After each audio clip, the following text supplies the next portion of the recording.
ভাইরা আমার, বাবা জীবনেরাও, আমার নবী জনাবে মোহাম্মদ রাসূলুল্লাহ সাল্লাল্লাহু তাআলা আলাইহি ওয়াসাল্লাম নবী আমার কান্না করতে করতে বাবা প্রায় 20 থেকে 25 হাত, কেউ বলেছেন বাবা 25 থেকে 30 হাত আল্লাহর নবীর সামনে পা ফেলছিল। আর বিশ্ব নবী আমার আল্লাহর দিকে তাকিয়ে কান্না করেছেন আর বলেন, আল্লাহ মনে হয় তোমার দিনকে আর টিকে রাখতে পারা যাবে না। ওগো মাওলা, যেইভাবে তোমার বান্দা আমার দুশমন বেঈমান আবু জেহেল আমার সাথে উঠে পড়ে খারাপ ব্যবহার শুরু করেছে, এইদিকে বাপজি উনাইকা আবু জেহেলকে ডাক দিয়ে বলল, ভাই এত সুন্দর মানুষটার তুমি নামটা বলে দাও, ওর পরিচয়টা দাও। আমি মক্কা নগর থেকে আমি শাম দেশে গিয়ে তার পরিচয়টা, তার ব্যবহারগুলো প্রশংসা করব, তার চরিত্র কথা আমি মানুষের সামনে আলোচনা করব। আবু জেহেল ডাক দিয়ে বলল, ভাই এই লোকটার নাম শুনতে হবে না, তুমি সামনের দিকে গিয়ে চলাও, আরো ভালো জিনিস তোমাকে দেখানো হবে। কিন্তু আল্লাহ কোরআন পাকে বলেছেন, মাইয়াহদিহিল্লাহু ফালা মুদিল্লা লাহু ওয়া মা ইউদ্লিলহু ফালা হাদিয়া লাহু। আমার আল্লাহ বলেন, ওরে বান্দারাও, আমি যাকে হেদায়েত বানাবো পৃথিবীর মানুষ একত্রিত হয়ে তাকে গুমরাহ বানাতে পারবে না, আর আমি যাকে গুমরাহ বানাবো সারা পৃথিবীর মানুষ মিলে বাপজি তাকে হেদায়েত বানাতে পারবে না। আল্লাহর নবী জনাবে মুহাম্মদুর রাসূলুল্লাহ সাল্লাল্লাহু তাআলা আলাইহি ওয়াসাল্লাম নবী আমার রাস্তা দিয়ে কাঁদতে কাঁদতে চলে যাচ্ছিল। ওরাই কার দিলের ভিতরে বাপজি নূরের বাতি বাপজি জ্বলে উঠেছিল। উরাইকা আর দাঁড়িয়ে থাকতে পারলো না। আবু জেহেলের কাছ থেকে হাতটা বাপজি টান মেরে ছুঁড়ে দিয়া সোজা দৌড়ে বাপজি আপনার চলে যাচ্ছে বিশ্ব নবীর রাস্তার দিকে। আল্লাহর নবী যে দিকে গিয়েছেন বাবা, ওই দিকে বাপজি উরাইকা দৌড়ে গিয়ে প্রায় 40 হাত কিংবা 50 হাত দূর থেকে বাবা উরাইকা পেছন দিক থেকে ডাক দিয়ে বলেছিল, ওরে মক্কার যুবক ভাই। আল্লাহর নবীর কানে গিয়ে আওয়াজটা ধাক্কা লেগে গেল। বিশ্ব নবী আমার এভাবে পেছন দিকে বাপজি ঘুরিয়ে তাকিয়ে দেখে, আল্লাহর নবী তাকে দেখে নয় যুবকটা, যেই যুবকটা আবু জেহেলের হাতখানা ধরেছিল আর ওই সময় বেঈমান আবু জেহেল আমার মুখে থুতু ভরে দিয়েছিল, ওই লোকটা কেন আমাকে ডাক দিতেছে? আল্লাহর নবী দাঁড়িয়ে বলেন, ওগো ভাই কি ব্যাপার, আমাকে কেন দাঁড়াতে বললে বললাম? ডাক দিয়ে বাপজি বলেছিলাম, ওই উরাইকা যুবকটা ডাক দিয়ে বলেছিল, ভাই আমি তোমাকে চিনি নাও। ওরে ভাই তোমার নাম কি বলো? এত বড় আল্লাহ করল বেঈমান আবু জেহেল, তুমি তাকে কিছু বললে নাও। আল্লাহর নবী বলেন, ওগো ভাই আমার মনে হয় তোমার বাড়ি মক্কা নগরে নাই। হযরত উরাইকা ডাক দিয়ে বলে, না আমার বাড়ি মক্কাতে নাই, আমার বাড়ি শাম দেশে। বলে, হ্যাঁ। আল্লাহর নবী জনাবে মুহাম্মদ রাসূলুল্লাহ সাল্লাল্লাহু তাআলা আলাইহি ওয়াসাল্লাম ডাক দিয়ে বলেন, ভাই আমি সারা পৃথিবীর রহমতের নবী, বলুন সুবহানাল্লাহ। আমি দরদি নবীর ভাই, আল্লাহ আমাকে নবী রাসূল করে পাঠিয়েছে দুনিয়ায়। জাহান্নামী মানুষেরা তারা কিভাবে জান্নাতের রাস্তায় যাবে এটা দেখানোর জন্য আমাকে নবী রাসূল করে পাঠিয়েছে। আল্লাহর নবীজি নবুয়তের কথা বাবা 5 থেকে 10 মিনিট বাপ আলোচনা করলেন। উরাইকা আর থাকতে পারলো না, সাথে হাতে পড়তে লাগলো কলমা লা ইলাহা ইল্লাল্লাহ। একটু মহব্বত পড়েন লা ইলাহা। ভাই লজ্জা করবেন, একটু পড়ে নিন লা ইলাহা ইল্লাল্লাহ লা ইলাহা লা ইলাহা ইল্লাল্লাহু মুহাম্মাদুর রাসূলুল্লাহ সাল্লাল্লাহু তাআলা আলাইহি ওয়াসাল্লাম। উরাইকা বলছেন, হুজুর আমি সেদিন আপনার হাতে হাতে কলমা পড়ে নিয়েছিলাম নবী গো, ওই দৃশ্যখানা আমার চোখের সামনে ভেসে উঠছে। নবীতে আমি চরম কষ্ট পাচ্ছি। এত বড় দামি নবীকে মক্কার আবু জেহেল চিনতে পারেনি। আমার বিশ্ব নবীর উরাইকা কাঁদছিলেন, আমার রাসূল বাপজি কাঁদতে লাগলেন। হযরতে ওমর ইবনুল খাত্তাব রাদিয়াল্লাহু তাআলা আনহু বাপজি ওখানেই দাঁড়িয়েছিলেন। ওমর বলছেন ফেদাকা আবি আম্মি ইয়া রাসূলুল্লাহ, ওগো নবী আপনি কাঁদবেন না, আপনার পদতলে আমার পিতামাতা বিসর্জন হোক, বলুন সুবহানাল্লাহ। ওগো নবী আপনি কাঁদবেন না। ওমর যখন কলেমা পড়ে নাই, ওমর যখন আপনাকে চিনত না, তখন আপনাকে বেঈমানরা প্রকাশ্য আপনাকে ধরে ধরে মেরেছে। ওগো রাসূল, যেই দিন থেকে ওমর আপনার উপরে ঈমান এনেছে, সেই দিন থেকে আজ পর্যন্ত কোন বেঈমান আপনার দিকে আর আঙুল তুলে কথা বলতে পারে নাই ওমরের সামনে। এই কথাগুলো সত্য, কারণ ওমর এত কুখ্যাত বাবজি মস্তান ছিল। রসুলের উপর ঈমান আনার আগে আমার বিশ্বনবী পবিত্র জবানে ওমরের শক্তির ব্যাপারে বলেছে। ওমরের দুই হাতে দুই বাহু তালে এত শক্তি দিয়েছিলেন, মক্কার হিষ্টপিষ্ট যুবক, শক্তিশালী যুবক বাবজি 50টা যুবকের শক্তি একদিকে, আর আমার ওমরের বাবজির শক্তি অপর দিকে সমান। জোরে বলুন সুবহানাল্লাহ। তাহলে বুঝতে পেরেছেন ওমর কত বড় শক্তিশালী। সেই ওমর ডাক দিয়ে বলছেন, নবী ওগো আল্লাহর রাসূল আপনি কাঁদবেন না। ওমর ঈমান আনার পরে আর আপনার দিকে বেঈমানরা আঙুল তুলে কথা বলে নাই। বিশ্ব রাসূল বললেন, ওগো ওমর তুমি ঈমান আনার পূর্বে শোনো আমাকে অনেকে মেরেছে, কিন্তু ওমর তুমিও ঈমান আনার পরে আমার ভালো একটা কথা মনে পড়ে যাচ্ছে, তুমিও ঈমান আনার পরে এক ইহুদির আলেম আমাকে ন্যায় অন্যায় বলে গালি দিয়েছিল। ওমর বলছেন, হুজুর গালি দিয়েছিল একটু বলুন তো। বিশ্বনবী রাহমাতুল লিল আলামিন সাহাবাদের সামনে বলতে লাগলেন। সব সাহাবারা রাসূলের কথাগুলো শুনছিলেন। আমরা সকলেই জানি এমন একজন রাসূলকে বাপজি আমরা পেয়েছি, যে নবীজির বাপজি প্রশংসা আল্লাহ রাব্বুল আলামিন নিজে করেছেন, বলুন আলহামদুলিল্লাহ। আল্লাহ রাব্বুল আলামিন আদম আলাইহিস সালামকে আনন্দ করে বলতেন, হে আদম শফিউল্লাহ, শোনো আমার একটা মাহবুবকে আমি সেই জামানায় পাঠাবো, আমার খাতমে রসুল পাঠাবো, তিনি হচ্ছেন মুহাম্মদ রাসূলুল্লাহ হাবিবুল্লাহ, বলুন সুবহানাল্লাহ। আল্লাহ রাব্বুল আলামিন এইভাবে নূহ নবী, মুসা নবী, ঈসা নবী, জারজিস নবী, জাকারিয়া আলাইহিমুস সালাম, এইভাবে 1 লক্ষ বাবজি 24,000 আমার রসুলকে বাদ দিয়ে সব নবীকে মহান রব্বুল আলামিন আমার বিশ্ব নবীর আনন্দকে প্রশংসা করেছেন, বলুন আলহামদুলিল্লাহ। আরো লিখেছে আমার রসুলকে বাদ দিয়ে যত কিতাব বাবজি নবীদের উপর পাঠিয়েছেন, আমরা জানি আসমানি কিতাব কখানা ভাই একটু জোরে বলে, বড় বড় আসমানি কিতাব 4খানা, বাদবাকি অন্য কিতাব যে নবীদের উপরে নাজিল হয়েছিল ওই সব কিতাবগুলোকে বাবজি সহিফা বলা হয়। এই আসমানি এবং সহিফা সব কিতাবই আমার রাসূলুল্লাহর জীবনী দেওয়া ছিল, বলুন আলহামদুলিল্লাহ।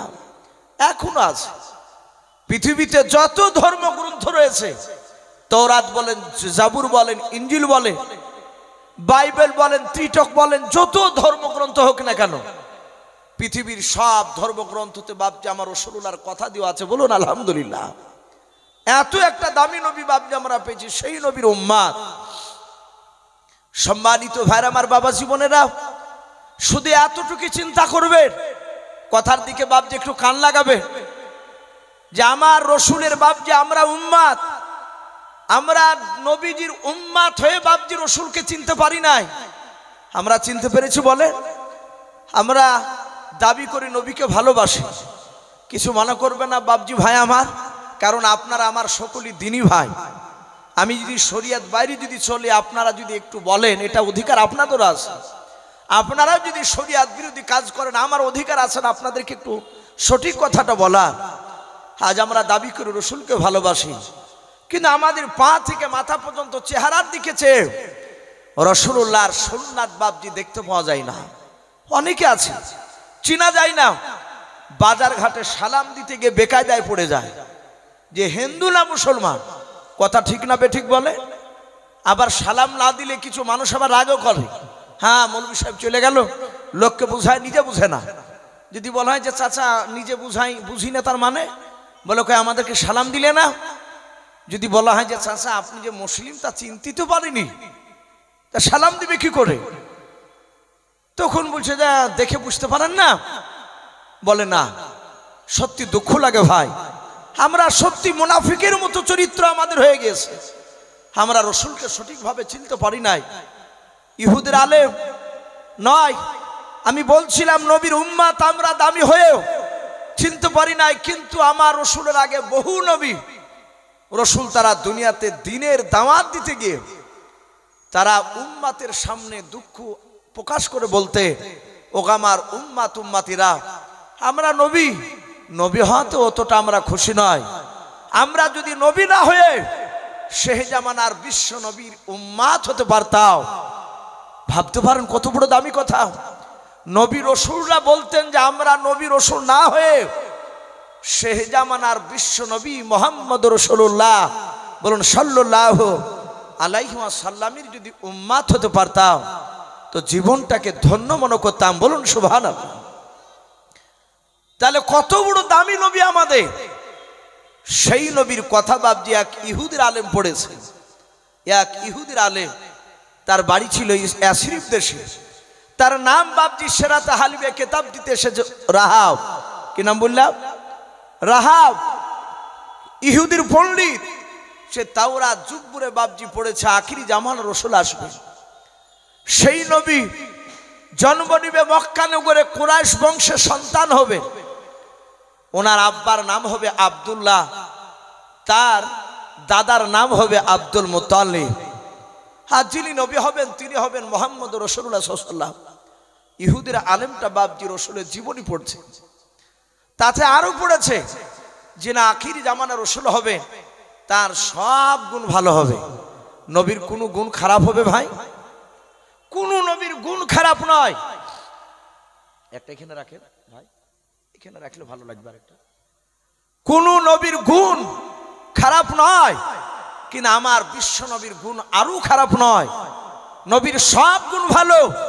কিন্তু ইহুদির আলেমটা পড়েছে নবীর দুটো গুণ সবচেয়ে বড় মহৎ গুণ হবে, বড় গুণ হবে সবচেয়ে। সে দুটো কি? সে পড়েছে যে যিনি আখিরি জামানার রসুল হবে তিনার সামনে হাজারো অন্যায় করলে অন্যায়কারীকে তিনি মাফ করে দিবেন। বলুন আলহামদুলিল্লাহ। এটা হচ্ছে নবীদের গুণ। যিনি নবী রসুল হবে তিনি জীবনে আমানতের খেয়ানত করবেন না। কথা বুঝতে পেরেছে? আমানতের খেয়ানত করবেন না। আজ নামাজ পড়ে কপালে ঘটা ফেলে দিয়েছি, অনেকে আছি ভাই, রাগ করবেন না। মসজিদের ক্যাশিয়ার দিয়েছে টাকা 4-5 বছর হিসাব দেয়নি, এরকম অনেক জায়গার রিপোর্ট শোনা যাচ্ছে। টাকাকে লয় ছাই করে মসজিদের টাকা নিয়ে গিয়ে নিজের বাপের নামে জমি কিনে ফেলছে। আবার যুবক ছেলেরা তারা বাবজি তার বিরুদ্ধে লাগিয়ে 4-5টা মিটিং করে বাবজি টাকা আদায় করতে খুব কষ্ট হয়, অথচ কপালে ঘটা এ মুখে দাবি করছে যে আমি নবীকে ভালোবাসি। যারা প্রকৃতি ইমানদার হবে, আল্লাহওয়ালা হবে, সে আলেম হোক, সে হাজি হোক, সে যেই বেটা হোক না কেন, সে জীবনে কোনোদিন আমানতের খেয়ানত করবে না। বলুন আলহামদুলিল্লাহ। সে যদি প্রকৃতি মুসলমান হয়, যদি রসুলের যদি উম্মাত উম্মতি হয়, আমানতের খেয়ানত করবে না। উনি জানেন যে রসুল সাল্লাম আমানতের খেয়ানত করতে নিষেধ করেছেন, আর আমানতের খেয়ানত যারা করবে রসুল বলেছেন ফালাইসা মিল্লি, সে আমার উম্মাতের মধ্যে হতে পারে না।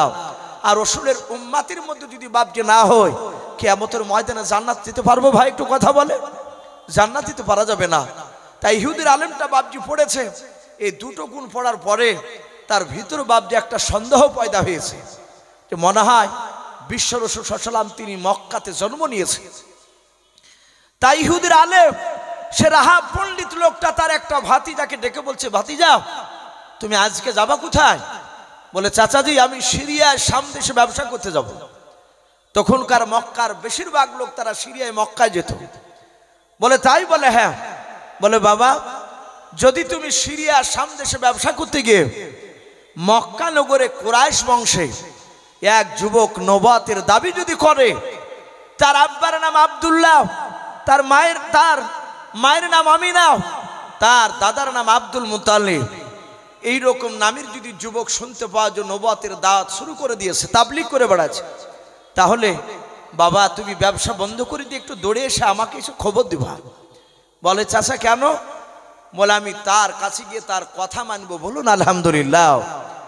ওই ইহুদির আলেমের ভাতিজাও সে সামদেশে বাপজি 4-5 দিন ব্যবসা করার পরে হঠাৎ করে তিনি হাটে দেখছে মানুষ বলা বলি শুরু করেছে। জায়গা জায়গা মানুষ বলছে যে ভাই মক্কা নগরে একটা এত সুন্দর যুবক ছেলে নবুয়তের দাবি করেছে। বলে কবে? বলে আজ কয়েক মাস থেকে। আমার বিশ্বনবী দরদি নবী তখন মক্কাতে আছে।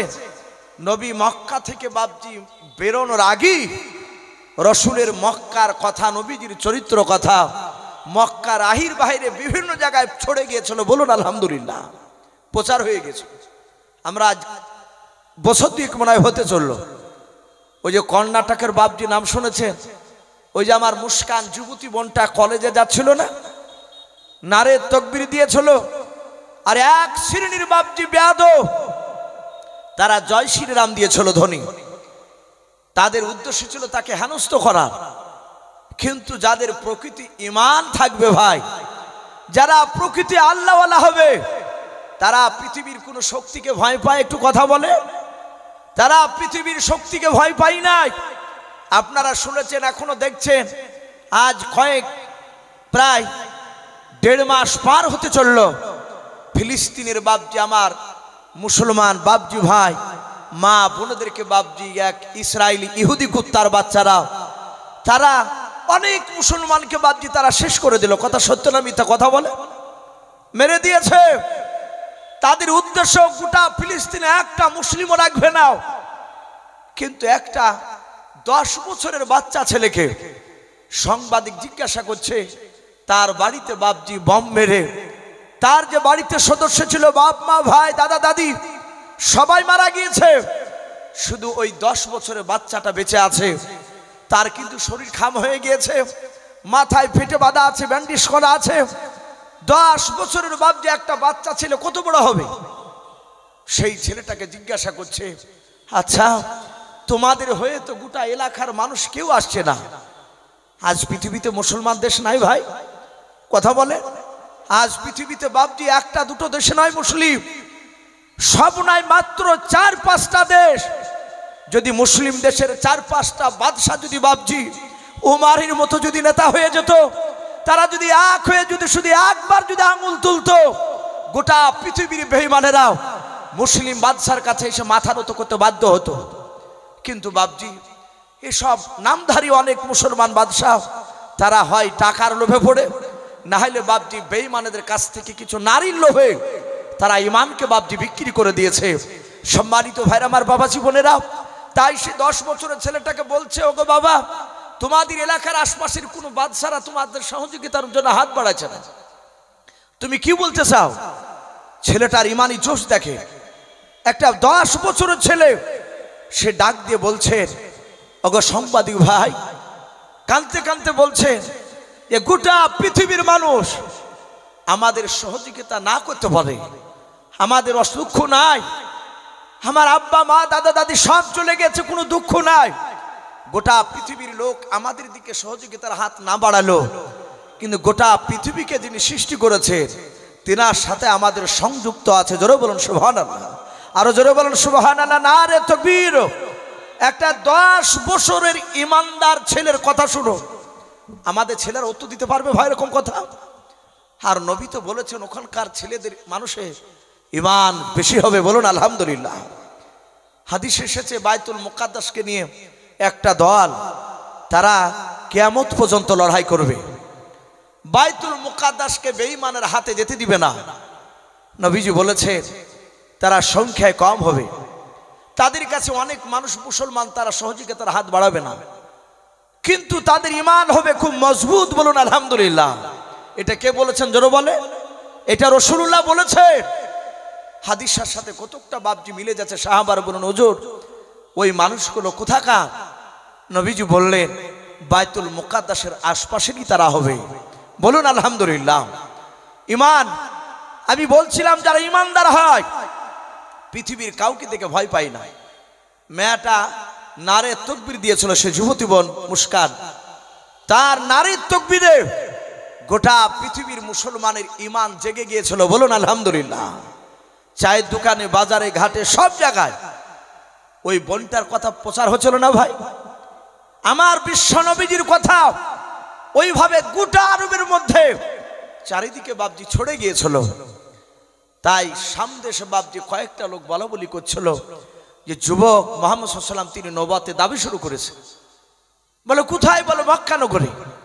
এই ইহুদির আলেমের বাপজি ভাতিজা সে শুনলো। শোনার পর মনে পড়ে গেছে চাচা তো এই কথাই বলেছে। ব্যবসা বন্ধ করে দিয়ে সোজা ইয়াসরিব অর্থাৎ মদিনায় চলে আসলো। এসব ইহুদির আলেম রাহাবকে বলছেন, ওগো চাচা, যেই ছেলেটার কথা বলছিলে ওই ছেলেটার কথা সামদেশের লোক বলা বলি করছিল, সে নাকি নবুয়তের দাবি করেছে। বলে কোথায় বাবা? বলে মক্কা নগরে। ইহুদের আলেম বলল, বাবা সঠিক শুনেছো? বলে আমি একাই নয়, আরো কয়েকজন বলা বলি করছিল। ইহুদের আলেমটা বাপজি তওরাত কিতাবটা বুকে করে নিয়ে 5টা টাকা পকেটে ভরে নিয়ে সোজা বাপজি মক্কা নগরে চলে গেল। মক্কা নগরে গিয়ে জিজ্ঞাসা করছে কিছু লোককে, ভাই এখানে মুহাম্মদ সাল্লাল্লাহু আলাইহি ওয়াসাল্লাম কোথায়? এলাকাতে যদি এসে বলে যে আপনাদের বিলাসপুরে মাদ্রাসা জালসা হচ্ছে, কোথায় একটু বলুন তো, এলাকার মানুষ তো জানে, তারা তো বলে দিবে। মক্কার লোক বলে সামনে যাও, দেখতে বাবা তার কিছু দলবল নিয়ে সে কথা বলছে। দেখা গেল তার ভক্তদেরকে নিয়ে আলোচনা করছে। ইহুদের আলেমটা সোজা চলে আসে। আসার পরে দেখছে কয়েকজন লোক তার সামনে রসুল বসা। ইহুদির আলেম আসার পরেই ডাক দিয়ে বলল, ভাই তোমার নাম কি? আল্লাহ রসুলকে বলছে। নবীজি বলেন, আমার নাম মুহাম্মদ সাল্লাল্লাহু, বলুন সাল্লাল্লাহু আলাইহি ওয়াসাল্লাম। নবীর নাম শুনে বাপজি দুরূদ পড়তে হয়। সাথে হাতে বললেন ওই ইহুদির আলেমটা, আচ্ছা ভাই আপনি কি নবী প্লাস রসুল? আল্লাহ রসুল বললেন, আমি নবী প্লাস রসুল। যদি একাই বলতেন যে আমি শুধু নবী রসুল নয়, তাহলে উনি জানতেন ইনি নবী নয়, ইনি প্রকৃত রসুল নয়। আল্লাহ রসুল বলেন আমি নবী প্লাস রসুল। ইহুদের আলেম পা থেকে মাথা পর্যন্ত বাপজি বারবার তাকাচ্ছেন আর কিতাব দিকে খুলে খুলে মিলাচ্ছে। উনি চিন্তা করলেন, সত্যিকারে যদি নবী রসুল না হয়, সত্যিকারে যদি নবী রসুল না হয়, তাহলে এর ওপর ঈমান আনা এটা জান্নাতের রাস্তা না জাহান্নামের রাস্তা? ভাই একটু জোরে বলে, কথা বুঝতে পারেননি আমার? উনি যদি প্রকৃতি নবী রসুল না হয়, তাহলে তার উপর ইহুদের আলেম যদি ঈমান আনে, তাহলে সে কোথায় যাবে? জাহান্নামে যাবে। আর আবার চিন্তা করছে আমি পরীক্ষা করে দেখব, আর পরীক্ষা নিতে গিয়ে যদি আমার মওত হয়ে যায়, তাহলে এটাও তো জাহান্নামের রাস্তা। আল্লাহ বলবে, এই বান্দা, আমার রসুলকে পাওয়ার পর কেন পরীক্ষা নিতে গিয়েছিলেন? আমি তো সেদিন উত্তর দিতে পারবো না। তাই ইহুদের আলেমটা চিন্তা করলো, মাওলা আমাকে মৃত্যু দিও না, আমাকে তুমি 15 দিন বেঁচে রাখো। বলুন আলহামদুলিল্লাহ। আমি বিনা পরীক্ষা এর উপর ঈমান আনবো না, আমি কি পরীক্ষা করব? ধর্ম বাপজি এখান থেকে উলামারা লিখছেন, ইসলাম এ আপনার আগাছা ধর্ম নয় যে যে যা বলবে আপনি মেনে নেবে। আপনি শোনার পর আপনাকে একটু চিন্তা ফিকির করা লাগবে। এই যে আমি মাওলানা ইউসুফ সাহেব, আমি এসেছি সেই সুদূর দৌলতাবাদ ঘাসিপুর থেকে। মুফতি সাহেব যে সভাপতি সাহেব বসে আছে, উনিও ডমকুল সাতবাড়িয়া প্রধান ওনার সাতবাড়িয়া মাদ্রাসার প্রধান শিক্ষক, উনিও যে এসেছেন এখানে। বাপজি আপনারা হয়তো ভাববেন যে সত্যি মনে হয় এরা আল্লাহওয়ালা বুজুর্গ। গোল জামা গায়ে দিয়েছি, মাথায় রুমাল পাগড়ি বাঁধা আছে মাথায়, দেখে বাপজি যদি মনে করেন যে সত্যি হয় মনে হয় এরা আল্লাহর ওলি হবে, এটাও বিশ্বাস করা আপনাদের ঠিক হবে না। কারণ আমরা প্রকৃতি কেমন ভালো মানুষ সেটা খোঁজ একটু আপনাকে চিন্তা ভাবনা করে নিতে হবে। দরকার হলে আমার গ্রামে গিয়ে খোঁজ নেওয়া লাগবে যে মাওলানা সাহেবরা তার প্রতিবেশীর সাথে কেমন ব্যবহার দেখায়, তার বাপ মা বেঁচে আছে কিনা, যদি বেঁচে থাকে তার বাপ মার খিদমত করে কিনা। অনেক বাপজি ওলামাকে দেখছি বাপ মাকে অনেকই কথা বলতে চাই না। আমি আসার পরে নয়, গতকালকে বাপজি আমি সোনাডাঙ্গায় ছিলাম, হ্যাঁ তার আগে একটা নদীয়া জায়গায় জালসায় ছিলাম। আমি মুফতি সাহেবের প্রশংসা, ওনার আব্বারও কথা বলছিলাম, মানে ওনার আব্বা একজন আলেম, ওনার সাথী বাপজি আমাকে জিজ্ঞাসা করছে যে মুক্তার মৌলানা সাহেবকে চিনেন দমকলে? তাই বললাম ভাই চিনি তো আমি, এবং উনি আমাকে দোয়ার মজলিসে নিয়ে যান। আমি দেখেছি উনার আব্বা আলেম, উনিও আলেম, বাব্বাটার মধ্যে এত মহব্বত ভালোবাসা, এটাই তো হওয়া দরকার। তাহলে বাপজি একটু চরিত্র যদি লক্ষ্য করতে হলে একটু যাওয়া লাগবে, দেখতে হবে। হঠাৎ করে তার পোশাক দিকে বিচার করলে হবে না। আমার বিশ্বনবী রহমাতুল্লিল আলামিনের চেহারার দিকে চেয়ে ইহুদির আলেমটা মনে মনে চিন্তা করলো যে আমি কে বিনা পরীক্ষায় ঈমান আনছি না, আমি পরীক্ষা নেব। ইহুদির আলেমটা পকেট থেকে 5টা টাকা বের করে আল্লাহ রসুলকে বলছেন, ভাই মুহাম্মদ সাল্লাল্লাহু আলাইহি ওয়াসাল্লাম, এই টাকাটা আপনি রাখুন, আপনার কাছে আমি 15 দিনকার দিন আসবো, আসার পর 5 টাকার বিনিময়ে আমি আপনার কাছ থেকে 20 কেজি খেজুর নেব। বলুন আলহামদুলিল্লাহ। সেই সময় 5 টাকাতে ভালো খেজুরটা 20 কেজি পাওয়া যেত। আল্লাহ রসুল হাত বাড়িয়ে টাকাটাকে ধরে নিলেন, যেহেতু নবীকে দায়িত্ব দিয়েছে, আর নবী দেখলেন এর দায়িত্ব যদি পালন না করি তাহলে এটা হয়তো আমার অন্যায় হয়ে যাবে। লোকটা আমাকে বিশ্বাস করে টাকা দিয়েছে আমানত স্বরূপ। নবীজি টাকাটা ধরে নিলেন। ইহুদির আলেমটা সোজা নবীর কাছ থেকে একদম বাড়ি চলে গেল। রাস্তা দিয়ে বাড়ি যাচ্ছে আর আল্লাহকে ডাকছেন, ওগো মালিক আমাকে 16 দিন জিন্দা রেখো, আমি তোমার নবী, এটা সত্য নবী না ভণ্ডা নবী সেটা পরীক্ষা করার জন্য আমি 5 টাকা দিয়ে এসেছি। সময় কদিন নিয়েছো ভাই? 15 দিন। ওই ইহুদির আলেম বাড়িতে যাওয়ার পর 1 2 3 4 করে দিন গুনছে। দিন কেন তাড়াতাড়ি যাচ্ছে না? ঠিক 10 দিন বাদজি চলছে, পার হয়নি। 11 দিন পড়েনি, 10 দিনকার দিন দিনের বেলায় ওই ইহুদির বাপজি বড় আলেম, সে রাহাব ইহুদির পণ্ডিত আলেমটা সুজা বাপজি আপনার মক্কানগরে বাপজি চলে আসলো। আর তো জিজ্ঞাসা করা লাগছে না, ও তো চিনি গেছে। আসার পর বাপজি দেখছে রাসূল সাল্লাল্লাহু আলাইহি ওয়াসাল্লাম তিনি সাহাবাদের কিনে বক্তব্য রাখছিলেন, আর নতুন বাপজি টাটকা ইমানদার সাহাবা হযরত ওমর ইবনুল খাত্তাব রাদিয়াল্লাহু তাআলা আনহু, বলুন সুবহানাল্লাহ। মাত্র 4 দিন হয়েছে ঈমান আনা। ওমর যার বাহুতে 50টা যুবকের শক্তি ভরা ছিল, সেই ওমর নবীজির দরবারে বসে বসে বাপজি 4 দিনকার ইমানদার রাসূলের চেহারার দিকে চেয়ে আছে। আমার বিশ্ব নবী কাছে ইহুদির আলেমটা আসার পর কোনো কথা বলে নাই, সোজা এসে নবীর বাপজি এইভাবে জামার খ্যাচ করে বাপজি কলারখানাকে ধরলো। কিছু মানুষ দেখেন টাকা যখন পায় এক একটা মানুষের কাছে, সেই টাকা যার কাছে পাবে সে যদি টাকা দিতে ছেঁচড়াপনামো করে, চিটারি শুরু করে, তখন দেখা যায় যেই লোকটা টাকা নিয়েছে সে লোকটা যদি শক্তিশালী হয়, তার যদি দলবল ভালো থাকে, রাস্তায় হঠাৎ করে যদি দেখতে পায় ও যদি মোটরসাইকেলে যায়, খ্যাচ করে দাঁড়িয়ে অমনি খ্যাপ করে একদম কলার ধরে টানি নিয়ে চলে যায়। বলে ভাই কি হলো কি হলো? বলে বদমাশ আমার টাকা নিয়ে 3 বছর থেকে দিচ্ছে না। আল্লাহ রসুলের কাছে ওই রকম এসে ইহুদির আলেম সোজা এসে বাপজি নবীকে কিছু না বলে খ্যাচ করে বাপজি রসুলের কলারকে ধরে টানতে শুরু করেছে। সাহাবারা অবাক, ওমর ফারুক তিনিও আশ্চর্য হয়ে গিয়েছে। আমার বিশ্ব নবী জনাবে মুহাম্মদ রাসূলুল্লাহ সাল্লাল্লাহু তাআলা আলাইহি ওয়াসাল্লাম নবী আমার ইহুদের হাত ওখানা ধরে বলেন, ইহুদে ভাই আমার কলারটা তুমি ছেড়ে দাও, তুমি কেন কলার কানা ধরে আছো বলাও। ওই বেঈমান ইহুদি ডাক দিয়ে বলেছিল, এই ভাই তোকে কারা সত্য নবী বলে মানে বল। আল্লাহর নবী বলেন, ইহুদি ভাই এই দেখো সাথী ভাইরা বসে আছে, এরা আমাকে সবাই সত্য নবী বলে তারা মানে। ইহুদের আলেমকে নবী ডাক দিয়ে বলুন, ভাই গো আমার কলারটা ছেড়ে দিয়ে তুমি কথা বলো না, নাও আমি তোর কলার খানা ছাড়বো নাও। নবীজিকে নাই অন্যায় করে কথা বলতে শুরু করলাম, লেতে ভাষায় বাপ যে কথা বলতে শুরু করেছে। নবীর যারা দিবানা তারা বাপজি সকলেই বাপ যে আপনার আশ্চর্য হয়ে তাকিয়ে আছে, এ কেন করেছে লোকটাও। আল্লাহর নবী বলেন, ভাই কি ব্যাপার আপনার, আমি কি অন্যায় করেছি, আপনি কেন আমার কলারখানা ধরেছেন বলাল।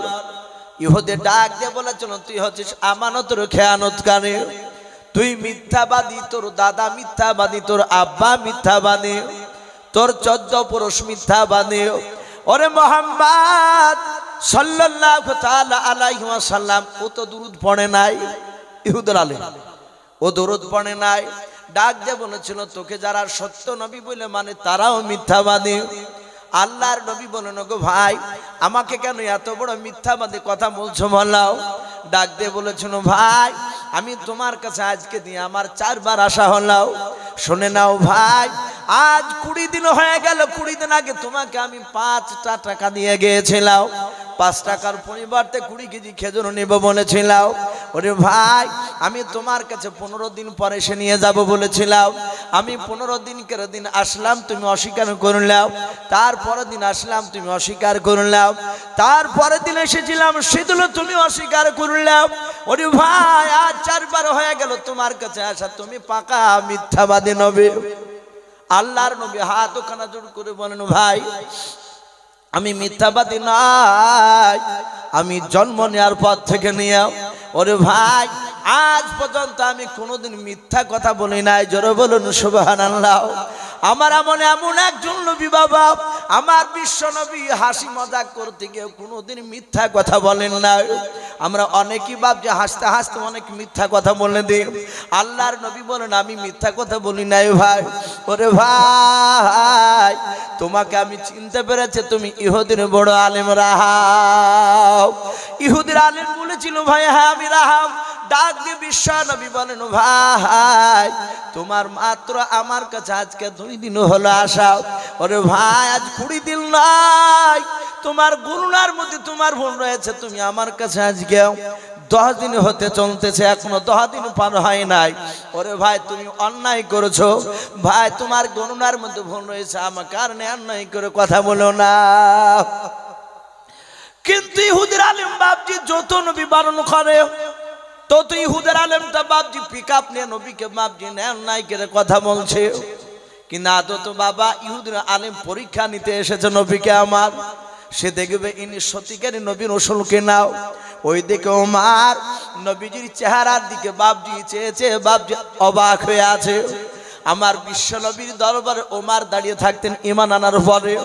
আল্লাহর নবী অনেকগুলো সাহাবারা বাপজি নবীকে নিয়ে বক্তব্য রাখতেন, নবী সাহাবাদের সামনে আলোচনা করতেন। হযরত ওমরকে নবী মাঝে মাঝে বলতেন ওমর ওরে ওমর আমি অনেক সাহাবার চাউনি দেখেছি আমার দিকে চেয়ে থাকে, ওরে ওমর আর তুমি আমার দিকে চেয়ে থাকো একেবারে আলাদা। ওমর তুমি অমন করে কেন আমার দিকে চেয়েছে, 2 চোখের কোনা দিয়ে কেন তুমি পানি গড়াও? ওরে ওমর তুমি কেন কাঁদো বলো? হযরত আমিরুল মুমিনিন ওমর ইবনুল খাত্তাব রাদিয়াল্লাহু তাআলা আনহর কাছে হাত ওখানে এইভাবে জোড় করতেন। আল্লাহর নবীকে কেঁদে কেঁদে বলতেন হুজুর গো আমি আপনার দরবারে যখন থাকি আপনার দিকে যখন তাকাই ও নবীজি আমার অন্য দিকে তাকাতে মন চাই না। ও আল্লাহর রাসূল এই কান্না করি কারণে বলে কি কারণে তুমি কান্না করো রে সাহাবা? ওমর কেঁদে কেঁদে বলতেন নবী গো এই চোখ দিয়ে আমি আপনি এত বড় যে আপনি দামি নবীর রাসূল, ও আল্লাহর নবী এত বড় দামি নবীকে আমি ওমর চিনতে পেরেছিলাম না। ও নবী ঈমান আনার পর থেকে এই জন্য বারবার শুধু আপনার দিকে তাকাই আর আমি মনে মনে কান্না করি আর বলি এই চোখ দিয়ে রাসূলুল্লাহকে চিনতে পেরেছিলাম না। সেই ওমর বাপজি দাঁড়িয়ে দাঁড়িয়ে দৃশ্যখানা দেখলেন, ওমর আর সহ্য করতে পারলেন না বাবা।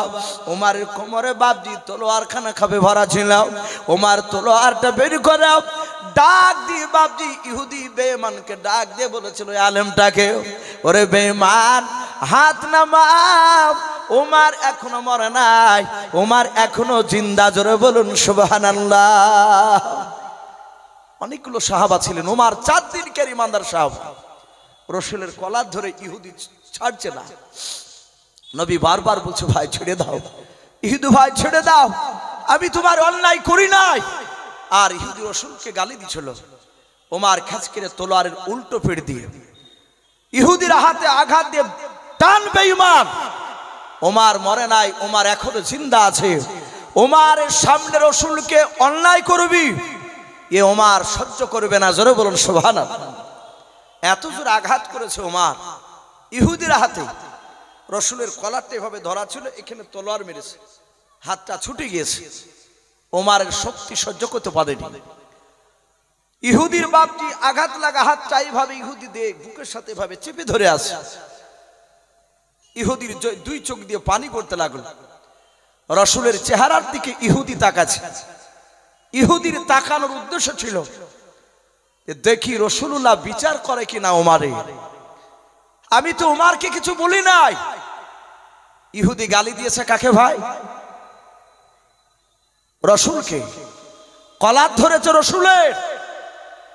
ইহুদি চিন্তা করছে দেখি এ মুহাম্মদ সাল্লাল্লাহু আলাইহি ওয়াসাল্লাম যদি ওমারের বিচার করে তাহলে জানবো ইনি আখিরি জামানার রাসূল, আর যদি বিচার না করে তাহলে জানবো ইনি আখিরি জামানার রাসূল নয়। কি ভণ্ড নবী। ওমর আঘাত করি রাসূলকে বলছে নবী আমি বিনা অনুমতিতে মেরেছি ওকে। নবী এবার হুকুম দেন এই বেঈমানকে জবাই করে আমি জাহান্নামে পাঠিয়ে দিই। নবীজি হুকুম দিয়ে দেন। আমার বিশ্ব নবী দেখলেন ওমর চরম উত্তেজিত। ওমরের চোখ দুটো কুখের মতো লাল হয়ে গেছে। জানতেন ওমর রাসূলকে কতটা ভালোবাসতেন। আপনারা সকলেই জানেন ওমরের বাপ যে রাসূল একটা লাকাব দিয়েছিলেন সেটা হচ্ছিল ফারুক। কি বলেছিলেন রাসূল? ফারুক। এটা ফারুক প্রথমে ওমরের নাম ছিল না। ওমরের শুধু নাম ছিল হযরত ওমর ইবনুল খাত্তাব। খাত্তাবের বেটা ওমর। কিন্তু ফারুক টাইটেলটা রাসূলুল্লাহ দিয়েছিলেন। নবী দেখেছিলেন ওমরের মধ্যে নবুয়তি মেজাজ। বলুন আলহামদুলিল্লাহ। কেন? আপনারা হয়তো শুনেছেন এক রাসূলের বাপজি সাহাবা আর এক ইহুদি বেঈমানের সাথে বাপজি একটা খাজুরের গাছ নিয়ে বাপজি তাদের গন্ডগোল। ভুঁইয়ের আলে বাপজি ইহুদির খাজুর গাছ ছিল একদম আলের ধারে, জমির আলে। আলে বলেন তো। কিন্তু সাহাবা আলটাকে বা জমিটাকে ঠেলাঠুলি দিয়ে খাজুর গাছটাকে সাহাবার দিকে করে নিয়েছে। অনেক মানুষ নাই ভাই, অনেক মানুষ আছে এরকম মোটা আলকে কাটতে কাটতে কাটতে কাটতে বাপজি বিলেট করে ফেলাইছে। কিছু মানুষ আছে দেখেন মাঠে যদি কুদাল নিয়ে যায় আর যদি নেংটি মারে ভাই, আমাদের দিকে চলতি ভাষায় বান্না মারাকে নেংটি মারা বলে। যদি মারে আর যদি আলের কোলে কুদাল নিয়ে বসে তাহলে জানতে হবে আল কাটতে বসে পড়াচ্ছে। আল কাটবেন না ভাই। আপনি যদি উদ্দেশ্য থাকে যে আমার এই আলটাকে কেটে আমি একটু জমি বাড়াই, কিয়ামতের ময়দান আপনাকে হিসাব দেওয়া লাগবে। তো সাহাবা খাজুর গাছটাকে তার দিকে ভরে নিয়েছে। সাহাবায়ে কেরামের কাছে এসে ইহুদি বলল ভাই গাছটা আমার দিকে ছিল তোমার দিকে গেল কি করে? বলে দেখতে পাচ্ছ না জমির ভিতরই গাছ ভরা। বলে আমি বিচার চাই। বলে চলো। বলে আল্লাহ রাসূলকে বাপজি বিচার দিলে। ইহুদি বলল তোমার নবীকে আমি না মানতে পারি কিন্তু তোমার নবী ন্যায্য বিচার করে। বলুন আলহামদুলিল্লাহ। নবী একেবারে স্পট একদম ওই জমিতে গেলে ভুইয়ে যাওয়ার পর দেখলেন গাছটা প্রকৃতি ইহুদির গাছ। নবী বললেন ওগো সাহাবা এই গাছটা তোমার নেওয়া অন্যায় হয়েছে, গাছটা ছেড়ে দিও। এই গাছটার মালিক হচ্ছে ইহুদি ভাই। নবীকে মানে না সে ইহুদি অমুসলিম। ইহুদি বলল দেখিলে ভাই তোমাদের নবী ন্যায্য বিচার করে, কর্তেলে বিচার করে না। রাসূল চলে গিয়েছে। সাহাবা বলল ভাই বিচারটা একটু গন্ডগোল হয়ে গেছে। বলল গন্ডগোল মানে? বলে রাসূলুল্লাহ হয়তো অন্য কোনো টেনশনও ছিল তাই বিচারটা ভালো করে চিন্তা ভাবনা করেনি, মানে ওর দিকে বলেনি তারই লিগে। তো বললো ভাই আরে একটা লোক আছে বিচারো। বলে কে? বলে চলো রাসূলেরই সাহাবা ওমর। আর এই সাহাবা জানতেন যে ওমরের সামনে ইহুদির নাম শুনলেই চটকে ওমর রেগে যেতে, তার চোখ দুটো কুখের মতো লাল হয়ে যেত। সাথে হাতে বাপজি ইহুদি বলল ভাই তোমার নবীর বিচারকে মানবা না? বলে চলো ওই ওমরের কাছে যায়। ওমরও জানে যে রাসূলুল্লাহ জিন্দা থাকা পর্যন্ত, জীবিত থাকা পর্যন্ত দ্বিতীয় কোন সাহাবারা আর বিচার কেউ কারো করবেন না। বলুন আলহামদুলিল্লাহ। এটা সাহাবাদের অগাধ বিশ্বাস। তাই রাসূলের সাহাবা ওমরের কাছে গিয়ে সাহাবা যে বলছেন হুজুর একটা বিচার নিয়ে এসেছি। নবীর সাহাবা ওমর বলেন ভাই বিচার আউয়াল না ইসনান? বিচার প্রথম না দ্বিতীয়? ওমর বুঝতে পেরেছে বিচার মনে হয় রাসূলুল্লাহর কাছে হয় যায়নি, আমার কাছে এসেছে। যদি বলে প্রথম তাহলে রাসূলের কাছে পাঠাবো। আর ভেবেছে যদি রাসূলের কাছে যায় তাহলে বিচার আউয়াল হবে না, স্নান দ্বিতীয় বিচার হবে, তার মানে রসুলের বিচার মনে হয় মানে নাই। ওমর বললেন ভাই বলো বিচার প্রথম না দ্বিতীয়? রসুলের সাহাবা বলেন বিচার দ্বিতীয় বিচার। বলে আমার দরবারে কে নিয়ে এসেছে? সাহাবা বলেন হুজুর আমি নিয়ে এসেছি। ওমর বললেন ভাই তুমি দাঁড়াও, আমি ঘর থেকে আমি উত্তম বিচার করার জন্য আসছি। ওমর ঘরে গিয়ে তলোয়ারখানা বাপজি ঝোলানো ছিল, খাপ থেকে তলোয়ারটা বের করে নিয়ে আসছে। আর সাহাবা মুচকে মুচকে হাসছে যে বেটা তুই গাছ নিবি? ইহুদির দিকে তাকে তোর গাছ নিয়েও তোর আজ ছোট আছে। ওমর চিন্তা করেছে, সাহাবা বলছে দ্বিতীয় বিচার। আর ইহুদি বাপজি দাঁড়িয়ে সামনের দিকে পা ফেলছে না, পেছন দিকে বাপজি পা টানছে। ও জানে যে ওমর যেমন তেমন মানুষ নয়, হয়তো ওমর এগিয়ে গিয়ে আমাকে হতে শেষ করে ফেলবে, তাই পালানোর রাস্তা খুঁজছে। ওমর বলেন সাহাবা একটু কাছে এসো, মানে তলোয়ারের আগে আছে, ও হাত পাচ্ছে না। ওমর বলে ভাই একটু কাছে এসো। আর ও আনন্দ করে কাছে গিয়েছে, জাহাতে কাছে গিয়েছে ভাই। আর ওমর অমনি হাতকে উঁচু করে তলোয়ার তুলে খ্যাচ করে বাপ যা একদম তলোয়ার সাহাবার গলায়। ওই খাজুর গাছ নিয়ে যে গন্ডগোল করছে, বডি থেকে মাথাটা অমনি মাটিতে। আর ইহুদি ভাই বাপজি এই তো বলে সর্বনাশ, নিজের জাত ভাইকে পর্যন্ত ছাড়ছে না। বলে ওগো ওমর আর খেজুর গাছ দরকার নাই, যেই ভুঁয়ে খেজুর গাছ আছে ও ভুঁই পর্যন্ত নিতে যাবো না, ও ভুঁয়ে যাবই নিয়ে। ওমর বলছে না এই ইহুদি দাঁড়া, আমি ওমর, দাঁড়িয়ে যা না হলে খবর খারাপ। থরথর করে কাঁপছে। বলে হুজুর মাফ করবেন, আর যাবো না আমি খেজুর গাছ নিতে। ওমর বললেন গাছ তো বাড়ি, এত বড় বেয়াদব রসুলের বিচারকে অমান্য করে ওমরের কাছে এসেছে। গোটা এলাকায় তোলপাড় শুরু হয়ে গেল। ওমর একটা জীবিত মানুষকে তাজা দোহাই করে ফেলেছে। রসুলের কাছে খবর গেল, নবী ঘটনা সব শুনলেন। বিশ্ব রসুল আমার মুচকে মুচকে হাসতে হাসতে বললেন আজ থেকে শুধু ওমরকে ওমর বলবা না, আজ থেকে ওমর ওমরে ফারুক রাদিয়াল্লাহু তাআলা আনহু। বলুন আলহামদুলিল্লাহ। ওমর হক আর বাতিলের মধ্যে পার্থক্যকারী সেই ওমর দাঁড়িয়ে বলছেন গো রসুল হুকুম দেন একে জবাই করে জাহান্নামে পাঠিয়ে দিন। আমার বিশ্ব নবী জনাবে মুহাম্মদ রাসূলুল্লাহ সাল্লাল্লাহু তাআলা আলাইহি ওয়াসাল্লাম নবী আমার ওমরকে ডাক দিয়ে বলেন ওমর তুমি বসে যাও। আল্লাহ রাসূলের জবান দিয়ে যখন বসার কথা বলেছেন সাহাবা, ওমর বাপজির সাথে বাপজি আপনারা বসে পড়লেন। কারণ সাহাবারা নবীকে এত ভালোবাসতেন বাবা। সামি'না ওয়া আতা'না, রাসূলের কথা সাহাবারা শুনতেন আর সাথে বাবা আমল করতে লাগতেন। বলুন সুবহানাল্লাহ। আল্লাহ রাসূলের সাহাবা ওমর বাপজি বসে গিয়েছেন। আল্লাহর নবী ডাক দিয়ে বলেন ওমর তাড়াতাড়ি বলো ওমর, ইহুদি তোমার কলা ধরে চলো না আমার কলা ধরে চলো বলাও। ওমর বুঝতে পেরেছেন আমার অন্যায় হয়ে গিয়েছে। আল্লাহর নবী আমাকে বসতে বললেন, তারপরে কলা ধরার কথা জিজ্ঞাসা করলেন।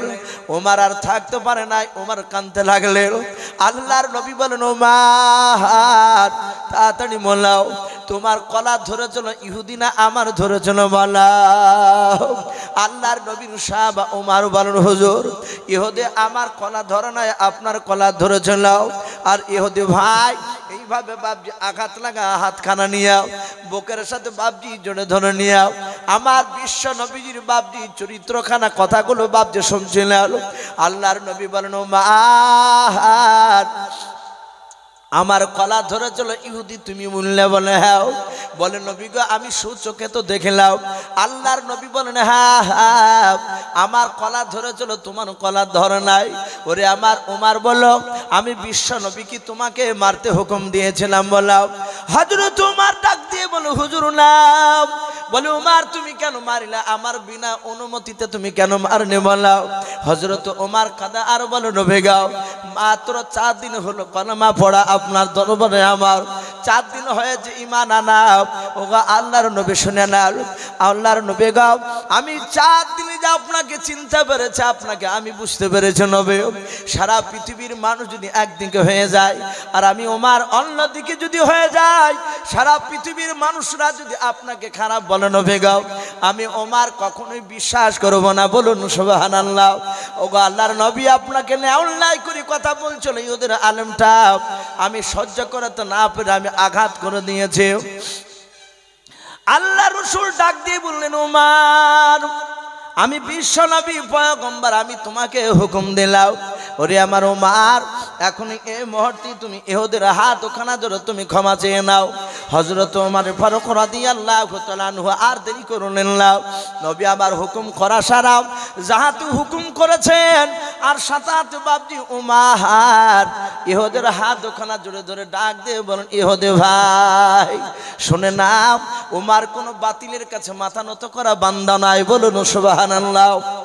ওমর ডাক দিয়ে বলেছিলেন, ভাই রে ওমর কোন বাতিলের কাছে মাথা নত করা বান্দা নাই, কিন্তু পরিস্থিতি আলাদা হয়ে গিয়েছে। সারা পৃথিবীর রাসূলুল্লাহ তোমার হাত ওখানে ধরে ক্ষমা চাইতে বলেছো ভাই, তাই তোমার কাছে আমি ক্ষমা চাই, তুমি আমাকে ক্ষমা করে দাও। ইহুদি ইশারা করে ক্ষমা করে দিলাম। আল্লাহর নবী জনাবে মুহাম্মদুর রাসূলুল্লাহ সাল্লাল্লাহু তাআলা আলাইহি ওয়াসাল্লাম নবী দরদি নবী আমার উসমান গনি রাদিয়াল্লাহু তাআলা আনহুকে ডাক দিয়ে বলেন, উসমান ও আমার জামাই সাহাবা, তুমি আর দাঁড়িয়ে থেকো না, যা তোমার বাগান থেকে তুমি 25 কেজি খেজুর নিয়ে চলে এসো। আল্লাহর নবীর সাহাবা উসমান গনি রাদিয়াল্লাহু তাআলা আনহু 25 কেজি খেজুর নিয়ে এসে আল্লাহর নবীর কাছে এসে বলছেন, ইয়া রাসূলুল্লাহ, ইয়া হাবিবাল্লাহ, এই দেখেন 25 কেজি খেজুর নিয়ে এসেছে আমার বাগানের। আল্লাহর রাসূল ডাক দিয়ে বলেন, ওরে সাহাবা আলী উসমান, তুমি 20 কেজি খেজুর আলাদা করে বের করাও, 5 কেজি খেজুর বের করে নাও। উসমান গনি আলী রাদিয়াল্লাহু তাআলা আনহু আজমাইন ওনারা দুজনাই বাপজি খেজুরগুলোকে ভাগ করলেন। আল্লাহর নবী 20 কেজি খেজুরের ব্যাগটা হাতে করে নেওয়ার পর ইহুদিকে ডাক দিয়ে বলেন, ইহুদি ভাই, হাত ওখানা বিশ্ব নবীজি জোরে ধরলেন। ইহুদি জোরে ধরার পর আল্লাহর নবী যে হাওমা করে কাঁদছেন আর বলছেন, ওদে ভাই নাও, তোমার 5 টাকার পরিবর্তে তুমি 20 কেজি খেজুর নিয়ে নাও। ওরে আমার ইহুদি ভাই শুনে নাও, আমি জীবনে মিথ্যা কথা বলি নাই, আমি শুনে নাও আমানতের খেয়ানত করি নাই। ও ভাই, তোমার গুণের মধ্যে ভুল রয়েছে, তুমি বাড়িতে গিয়ে ঠান্ডা মাথায় তুমি চিন্তা ভাবনা করে গুনবা, দেখবা আজকে 10 দিন হতে চললাম, এখনো 10 দিন ফানো হয় নাই, তোমার কথা অনুযায়ী এখনো 5 দিন বাকি আছে ভাই। ওরে ভাই নাও, তোমার 5 টাকার বিনিময়ে 20 কেজি খেজুর নিয়ে নাও। ইহুদের আলেমটা 20 কেজি খেজুরের ব্যাগটা ধরে নিলাম। আমার বিশ্বনবী আবার ডাক দিয়ে বলেন, ইহুদি ভাই, আমার ওমর যে বিনা অনুমতিতে তোমাকে আঘাত করেছিল, তুমি যে কষ্ট পেয়েছো বলে, হ্যাঁ। ওরে আমার ইহুদি ভাই, আমি ওমরের হয়ে আবার দ্বিতীয়বার আমি তোমার কাছে ক্ষমা চাই। জোরে বলুন সুবহানাল্লাহ। ইহুদি আশ্চর্য হয়ে যাচ্ছে, যত নবীর কথা শুনছে তত অবাক। ইহুদি নবীর চেহারার দিকে চেয়ে আছে আর খাজুরের ব্যাগ থাকতে বাপ যেভাবে হাত নিয়ে আছে, নবীর চেহারার দিকে চেয়েছে বাপজি চিন্তা করেছে, আরে এত দামি নবী, আল্লাহর নবী যে হাত ওখানার জন্য ধরে বলেন, ভাই আমি ওমরের হয়ে ক্ষমা চাই, তুমি ক্ষমা দিয়ে দাও আবার। ওরে ভাই ইহুদি, এই না 5 কেজি খেজুর আরো বেশি তুমি নিয়ে না। বলে কেন? বলে তোমাকে যে আঘাত করেছে, তুমি কষ্ট পেয়েছো, ব্যথা পেয়েছো, এর বিনিময়ে আমি মুহাম্মদ সাল্লাল্লাহু আলাইহি ওয়াসাল্লাম আরো 5 কেজি খেজুর দিয়ে নিলাম। ইহুদি আর সহ্য করতে পারলো না বাবা, ধৈর্যের বাঁধা ধরে রাখতে পারলেন না, হাওমা করে বাবা নবীর পা ওখানে জোরে ধরে কাঁদতে কাঁদতে বললেন, ওগো আল্লাহর নবী,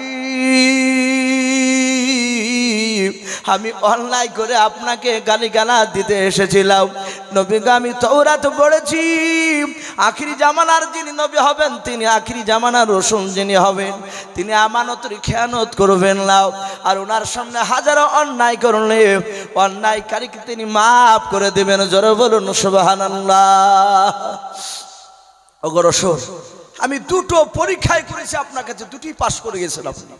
রাসূল, আর আপনার দরবার থেকে আমি বাড়ি ফিরে যাব না, বাকি জীবনটা আপনার পায়ের তলে আমি খিদমত করে কাটাতে চাই। বলুন সুবহানাল্লাহ। নবীর সাথে হাতে তাকে বুকের সাথে তুলে ধরে, বুকের সাথে জড়ে ধরে আমার বিশ্ব নবী বাপজি কলমা পড়ে তাকে মুসলমান বানিয়ে নিলেন। বলুন সুবহানাল্লাহ। ভাই, এই ছিল রাসূলুল্লাহর বাপজির চরিত্র। আমরা একবার সকলে দুরূদ ইব্রাহিমটা পড়ি, আল্লাহুম্মা সাল্লি আলা মুহাম্মাদি ওয়া আলা আলি মুহাম্মাদ কামা সাল্লাইতা আলা ইব্রাহিম ওয়া আলা আলি ইব্রাহিম ইন্নাকা হামিদুম মাজিদ। আল্লাহুম্মা বারিক আলা মুহাম্মাদি ওয়া আলা আলি মুহাম্মাদ কামা বারাকতা আলা ইব্রাহিম ওয়া আলা আলি ইব্রাহিম ইন্নাকা হামিদুম মাজিদ। ভাই, একটু সকলে চুপচাপ বসে না থেকে 2 মিনিট মতো একটু জিকির করে লা ইলাহা ইলাহা ইল্লাল্লাহ লা ইলাহা